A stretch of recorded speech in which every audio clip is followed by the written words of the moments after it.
The infected blood inquiry reached a significant milestone today as final public evidence was heard in London. It's examining how tens of thousands of patients were infected with diseases like HIV and hepatitis from 1970 until 1991. The scandal has claimed the lives of more than 3,000 victims and at least 100 people in Northern Ireland were infected.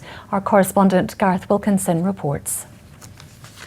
Their treatments became death sentences delivered at the hands of the NHS. Faces of victims finally given a voice through the infected blood inquiry, including those from Northern Ireland. He didn't want to die, you know. He had a life in front of him.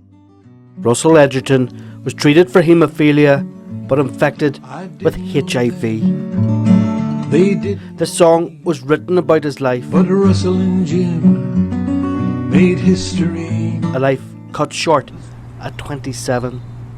Russell's mum in Belfast closely followed the inquiry right to the end.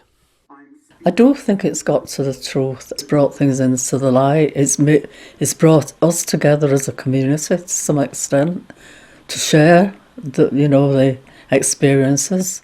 4 years since the inquiry began, the last evidence was heard this afternoon. Thank you all, individually and collectively. Thank you and goodbye. For now. There have been more than 300 witnesses, thousands of documents examined. The biggest inquiry in UK history is examining a treatment disaster of monumental proportions. This was a cover-up on an industrial scale. It was a dreadful scandal, but what was more than that dreadful scandal was that the successive government departments or administrations refused to admit that they got it wrong. But hopes for uncovering the truth behind what happened now burn brighter. You're talking about justice, really. If there were a possibility of having people made accountable for it, for what's been done, I would say yes.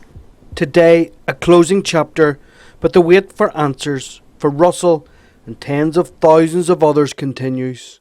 The inquiry's findings are expected in the summer.